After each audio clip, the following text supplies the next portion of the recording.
nyt kun vaihoin ne vetaarit ja navat, niin totta kai tässä on nyt nuo kulmat eessä, miten sattuu.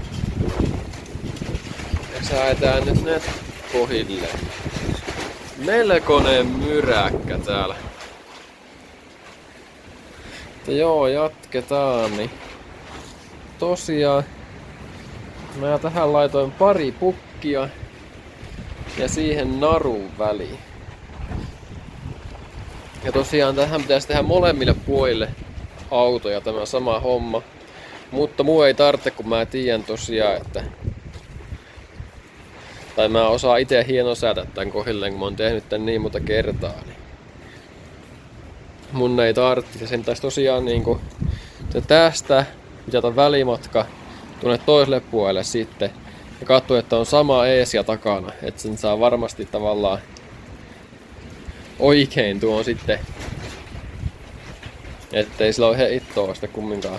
Tai ei ole niinku heittoa näillä puolilla sitten. Mutta joo, mä jatka. Kerron tästä nyt mitä idea on, että mikä tässä on niinku ajatuksena. Eli tää nyt menee naru tosiaan täältä näin vanteen keskikohdasta tonne eteen asti.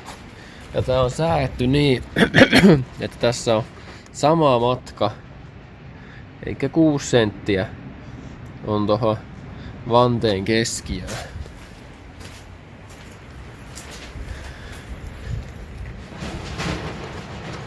Elikkä näin.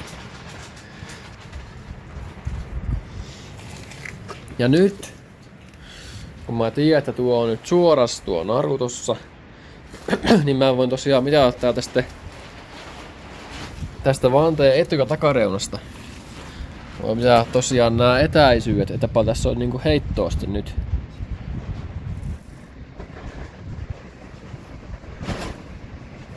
Täällä on 1,4 senttiä noin.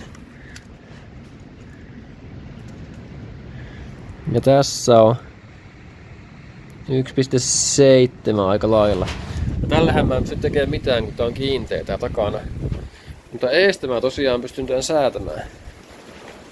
Ja mä itse asiassa tän säädinkin jo tämän puolen. Ja täällä on 1,5 ja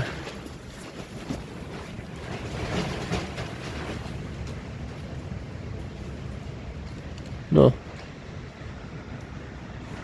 täällä on 1,6. Eikä tosiaan nyt tää ihan pikkusen auraa millin verran. Se ei oo asteena kyllä mitään se milli, eli mä jätän tän nyt näin. Mä ite enää säädä millin tarkkuudelle, niin se kyllä riittää ihan hyvin näihin hommiin. Eli nyt mä seuraavaksi teen toisen puolen samalla lailla. Ja säädän sieltä kans millin tarkkuuteen. Tuon noin, niin sitten on taas hyvä. Ja tosiaan tässä on erittäin tärkeää se, että tää on tää ratti täysin suorassa.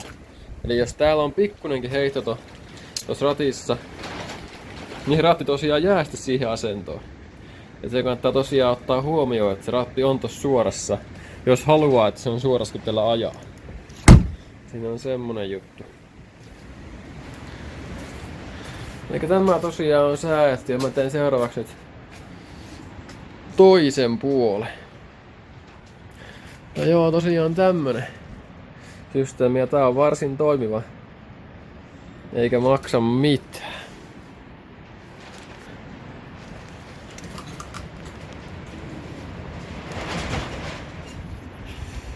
Taas tää toinen puoli tästä nyt vielä, niin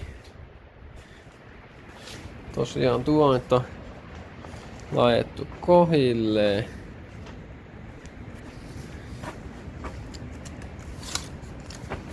Täältä voidaan katsoa nyt nää etäisyydet tosiaan. Tämä puoli on säätämätön vielä, niin Katsotaan täältä.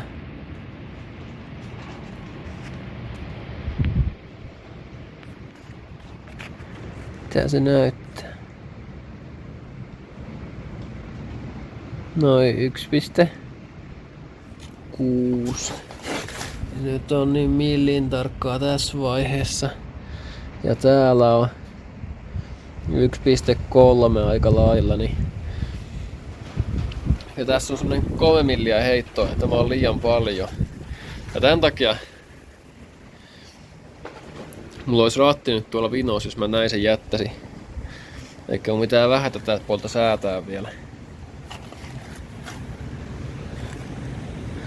Pitää tuota raidetankoa pikkasen ulommas. Niin. Ja kun se on täällä kohtaa, niin pitää ihan pikkasen tuoda tänne päin, niin mä saan tänne suoraan. Mutta joo. Että näin helppo tää konsti on. Tää säätö, että